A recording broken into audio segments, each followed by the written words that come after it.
In my MA thesis, I provided a new perspective, a new theory on love, which is love as identification, according to which when we love, we incorporate beloved into our sense of self, identity, and in the process of loving, and as a result of loving, we come to have a new identity of a lover. And so basically, the thesis aims at clarifying this view, love as identification, and in this service, it contrasts with other prominent contemporary views on love, like love as emotion, love as union, and basically, by contrasting with this theory, it highlights the strengths of their new view. And so, firstly, the thesis is divided into three chapters. First chapter talks about the identification view in detail, and second contrasts with emotion view, and third with union view. So, more concretely, the first chapter introduces the view and provides a lot of examples to provide a good grasp of the view. And thirdly, it talks about some important conditions and components, elements to the view, which are three components. First is like choice, and second commitment, and third rituals. So love under this identification framework requires that lover chooses to love, and not love cannot be on this view something which is forced upon or something which lover resists. So in order to be a meaningful identification, meaningful part of one's identity, it's important that the lover um, chooses that part of their identity. If, let's say, there could be many part of my identities, let's say I might relate myself as a woman, or as an Indian, but I mean, some identities could be passive unless I chose, or let's say, chose to interact with or acknowledge, accept. So let's say I just say that I'm an actress, and this is part of my identity, but I don't choose it or interact with it, then it just becomes passive. Or let's say I say that I was born in India, so I'm Indian, but I don't acknowledge, accept, choose this part of my identity, so it's more like passive identity. But for it to become active or meaningful part of my identity, I have to choose. So similarly, someone can say, oh, I have fallen in love with someone, but doesn't choose. Or let's say in a marriage where they don't choose this aspect of their identity, but just I mean, others see them as a husband or as a like lover, but they themselves don't acknowledge, then it's not a proper integration of the beloved into one's identity.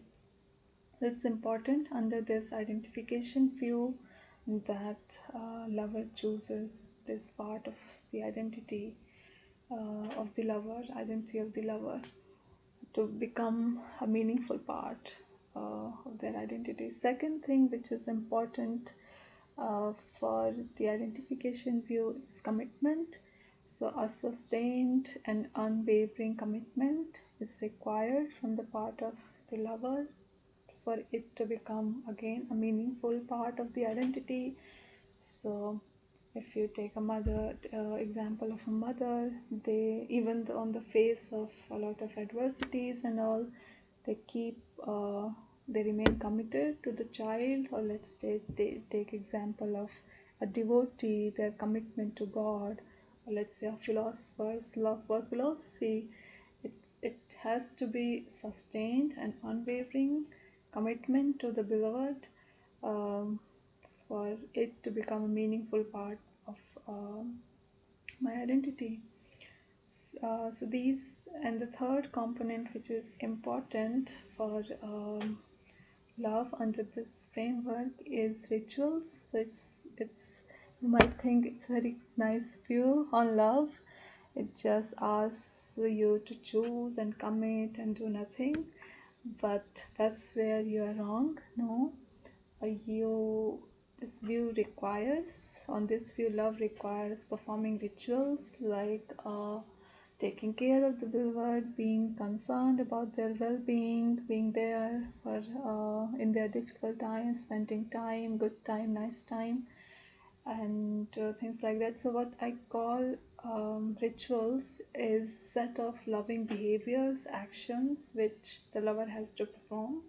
Why so? Because these rituals and loving behaviors are sort of reminders of their commitment to the beloved, and in the to consistently uphold the identity.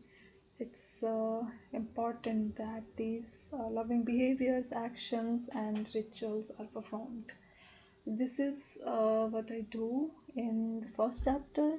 In the second chapter, I contrast the view with emotion view. So, firstly, I mention the views by two emotion theorists on love. First is by Robert Brown and Neera Badwar. Secondly, so according to Robert Brown, when we love, we appreciate. Uh, Love is, according to him, affective appreciation for the beloved's inherent qualities. For example, if beloved is kind, compassionate, witty, then we love those inherent qualities in beloved. That's like his view on love. And according to Neera Badwar, to love is to have emotional orientation, overall emotional orientation towards the beloved, emotional orientation which is at the complex interplay of thoughts, perception, and feelings. So this is how Badwar construe love. Secondly, I in this chapter I contrast with provide a contrast with identification views. So first I mentioned some similarities. So when it comes to the similarities, we would see that both, especially these views on emotions, love as emotion, are different. So generally, if you think love as emotions, the views not might not always be as sophisticated. These are philosophers, so they have developed a very sophisticated views of emotions or love as emotions. But a person on the street might think that when someone says love as emotion, they mean from emotion something like passions, outburst, passion, in the presence of beloved, the sort of thing it is generally shown in movies that the lover wants to be in the presence of beloved, and they go through these emotions where they want to see, meet, etc.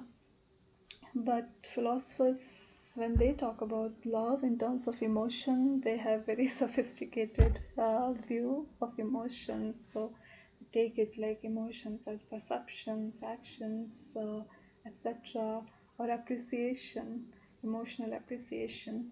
So when it comes to similarities, by taking these two philosophers' views into account, uh, I show that both identification view and emotion view um,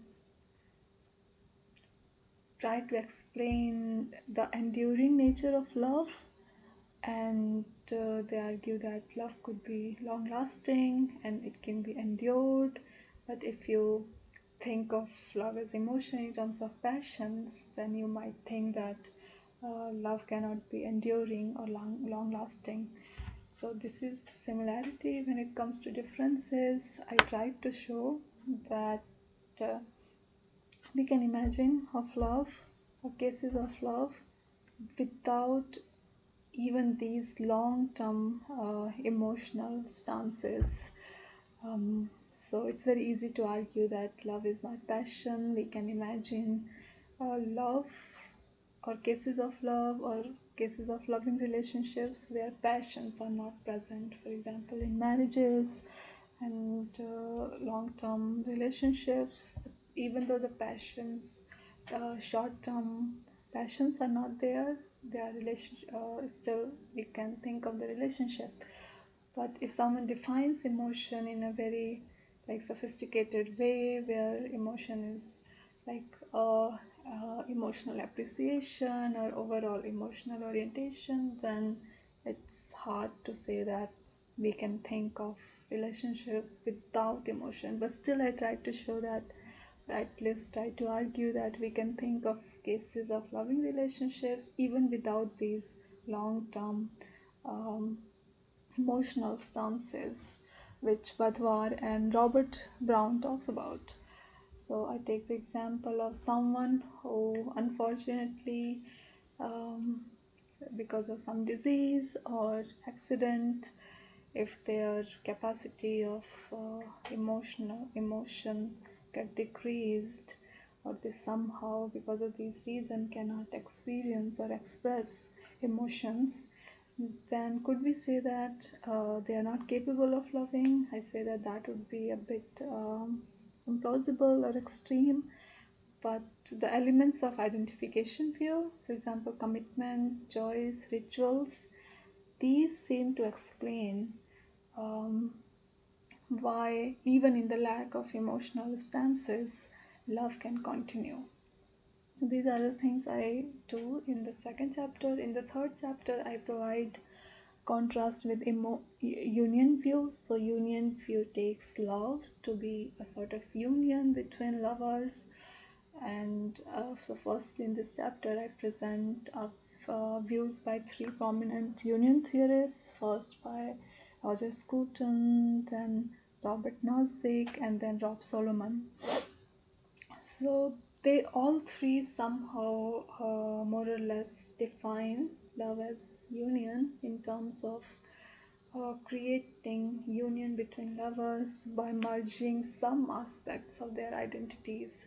So Roger Scruton says that when lovers come to love, they create a union by merging their interests, values, and preferences into one. And Robert Nozick says that when lovers come to love, they create a we, sort of we, and a third entity. So everyone like takes some aspect of their identity and merge into we. They create a we. And Rob Solomon says that in love we literally merge the souls. The souls, lovers merge their souls um, into one. Mm, So after presenting these views, I um, highlight some similarities and differences with the identification view. So when it comes to similarities, we would see that both views talk about some sort of merging of identities. So identification view says that when we love, we incorporate beloved, we integrate beloved into our sense of self and identity. Um, but and union we also talks about merging of identities into one. But even here on the like issue of merging, there is slight difference between union view and identification, though both have commonality as far as the merging is concerned. So uh, if we see the difference about the merging, then union view focuses on creating merging identities and creating a third entity like we and a shared identity. But identification we does not necessarily demand or require that all the lovers or all the participants of loving relationship merge their identities into one and create we. This is a view on love which focuses more on personal transformation rather than like all the participants creating a we third entity, which directly leads to the second point of difference between union and identification. So union view puts a lot of emphasis on reciprocity and mutual involvement, but identification view does not necessarily require the beloved to also reciprocate and mutually involve themselves. So if you take example of mother, then the example of mother and example of lover of philosophy, the philosophy, and a devotee's love for God. These are paradigmatic cases of love as identification. So if you see closely, when mother thinks of, let's say, becoming a mother, or a philosopher thinks of becoming a philosopher, they do not necessarily think that philosophy would reciprocate, even though, let's say, when I started philosophy, I mean, it was quite the opposite, that there would be no money in job, but still, even in the knowledge that philosophy could never reciprocate my love, behavior, actions, commitment, I chose to have this identity. I chose to love philosophy, and I remain committed. And again, this is a matter of choice. And I perform rituals like doing undergraduation in philosophy, doing MA, planning to do PhD, publications, etc., etc., forming views on important matters like love, death, etc. But I did not start from this place that philosophy reciprocates. It's not the requirement, and this is something which makes identification view very inspiring and different from other views, and it also focuses the lover into uh, focus as compared to all the participants. So you can make sense of how identification view does not necessarily require or demand reciprocity and mutual involvement. It's not about creating a we, it's not about creating a shared identity. It's more about lovers' own personal transformation. And because of this feature of identification view, uh, this feature makes the identification view um, to more easily, directly account for cases of unrequited love. Let's say if someone is in love with nature, or someone is in love with someone, another philosopher at distance. Let's say I love Simone de Beauvoir, but she is not even here. So, how to make sense of this? She would never reciprocate my love, but still, she is important aspect of my identity. I love her. I remain committed. I perform rituals like reading her views, making myself aware about her thoughts, philosophy, etc. So we can make sense of this. It's more about me, my personal transformation, rather than creating a we. I do not demand Simone de Beauvoir to reciprocate or mutually involve in this relationship.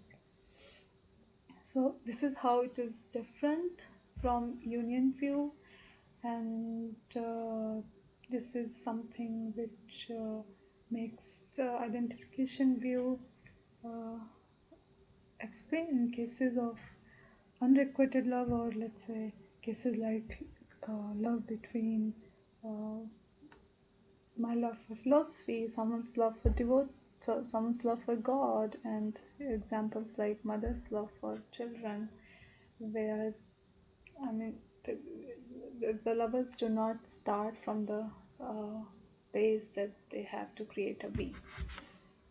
So these are important points from my thesis, and I hope I was able to explain it in clear terms.